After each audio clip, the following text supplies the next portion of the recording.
all of the major problems of our time, the pandemic, climate change, the massive inequalities, the nature of fiscal responses, and so on, the most interesting answers come from the economists who are largely ignored by the mainstream and who are not taught to students in colleges and universities.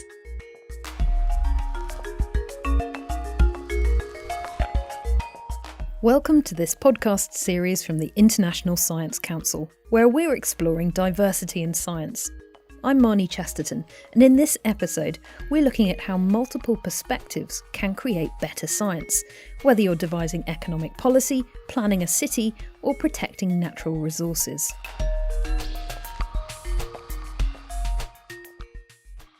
Science is a team effort. All the sciences face complex challenges, which require diverse viewpoints, ideas, and thinkers. But how can we put these ideals into practice?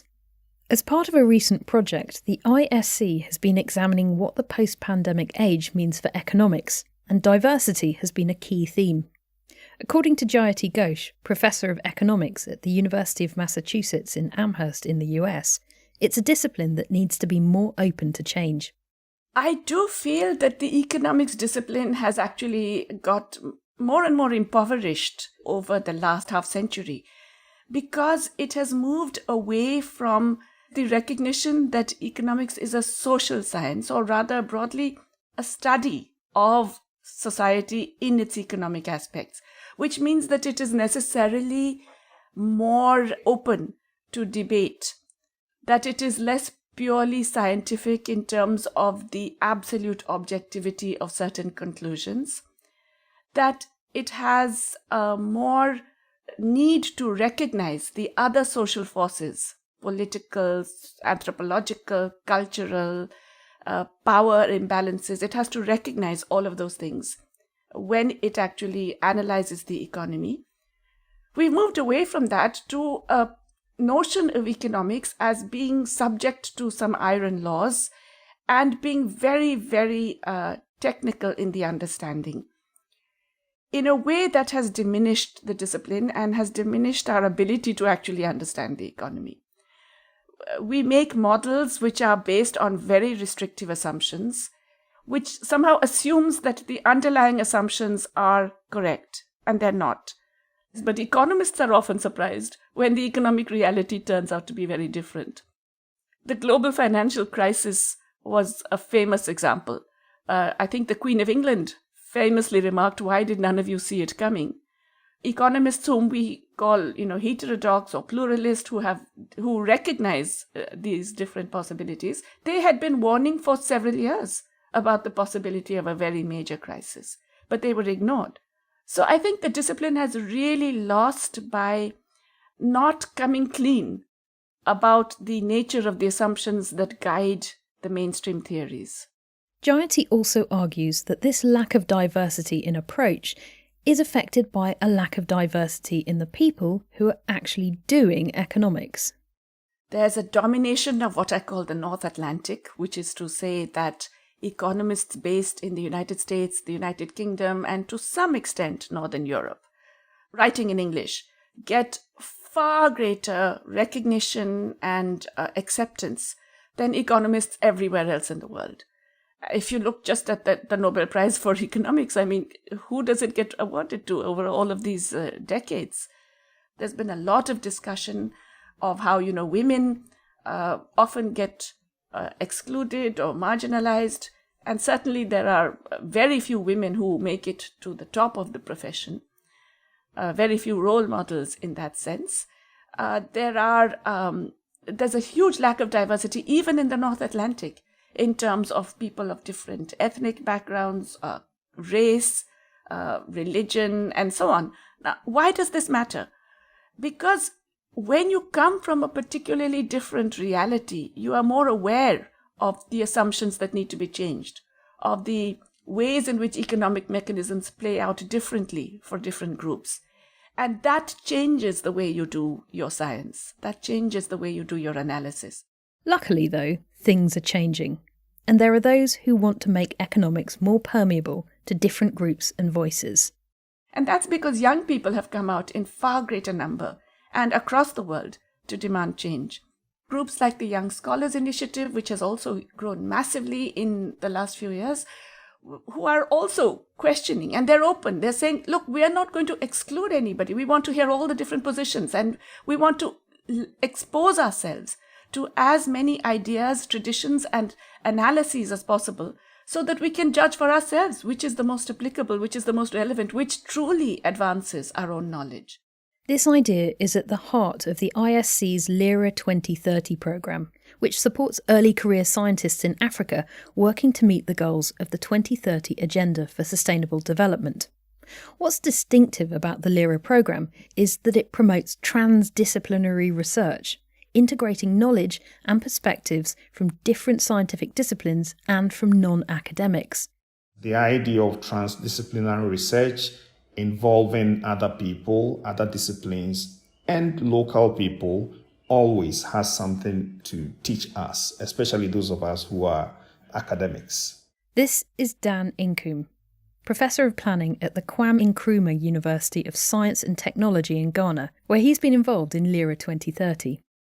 Young grantees come into the process and they are faced with the problem of having to cross disciplines to go into other fields to be able to engender this kind of cross-disciplinary research. I think the general sense is that it was quite exciting, and you found a large number of the grantees very enthusiastic and very open to stepping into new grounds and discovering things for themselves. And then you get those who are a bit skeptical about whether this will work at all. Dan's own field of research in urban policies is a focus of the Lira programme, and it's one that benefits hugely from the transdisciplinary approach. Essentially, I'm looking at how urban policies can influence the kind of things we see in the urban landscape, and who are the actors who are involved in the processes. I think the interesting thing is the perceptions of people who are educated, people who are public servants, people who are privileged.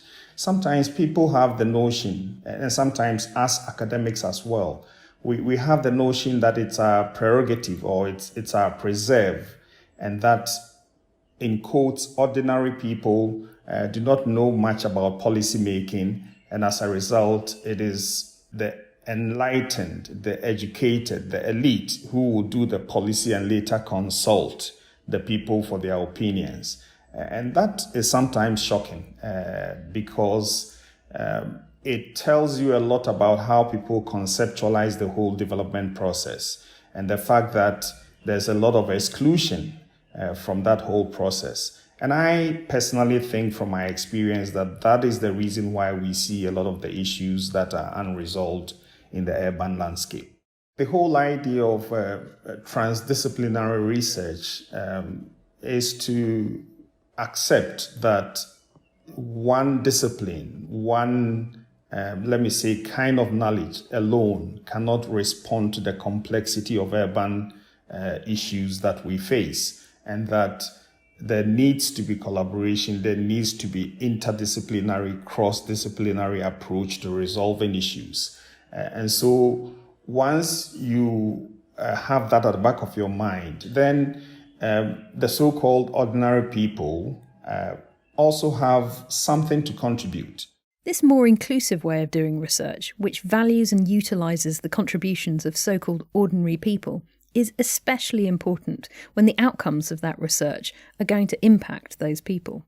I think it's fundamental to have diverse perspectives, and indigenous peoples have the long-term experience and the biocultural connections, intersections between biological and cultural diversity. And I think that academia has a very important role to play in bringing these voices to the policy making, in supporting indigenous struggles.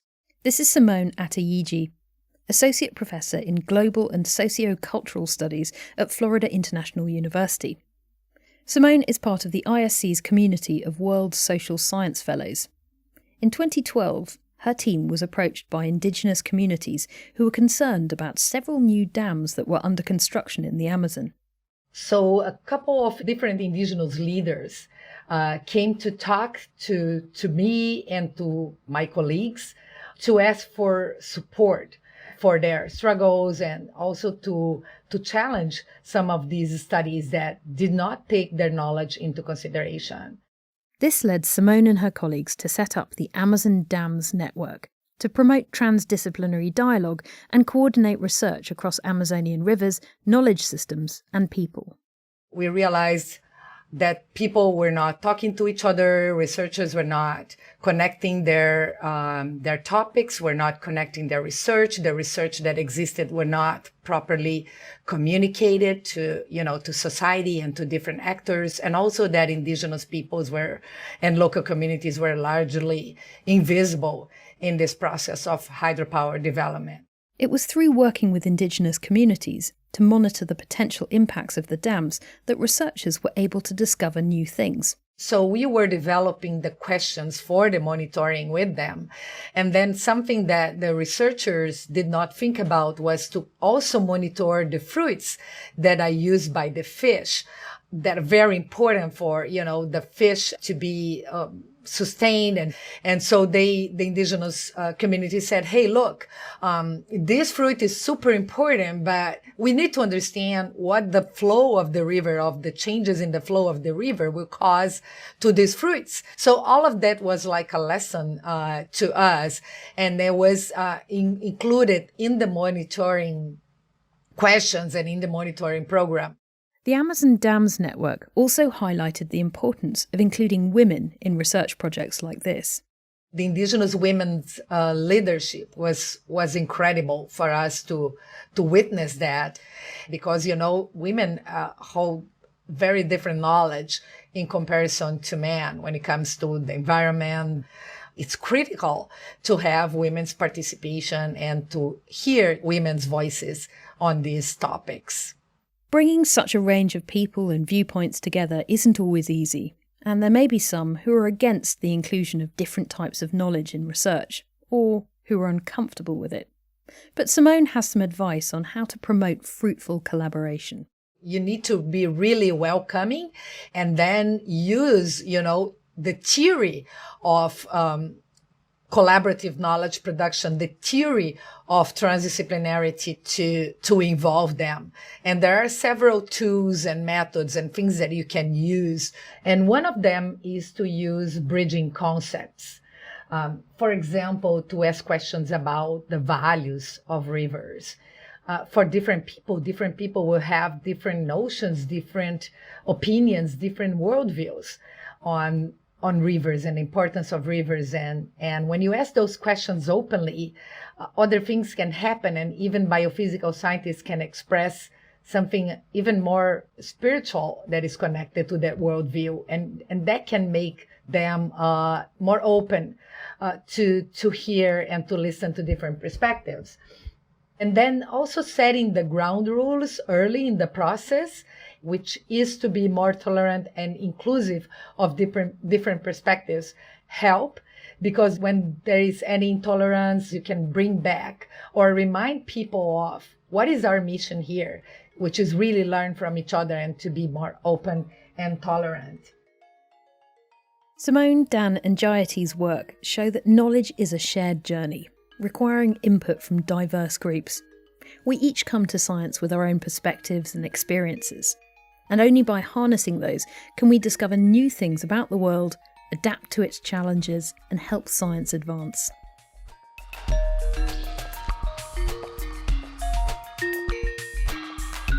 That's it for this episode on diversity in science from the International Science Council. You can find out more about the Lira 2030 programme and the other projects mentioned in this episode online at council.science. Next week, we'll be looking at improving gender diversity in science, including initiatives to give women a stronger voice in science organisations, and hearing from former President of Ireland, Mary Robinson, on why climate change is a man-made problem in need of a feminist solution.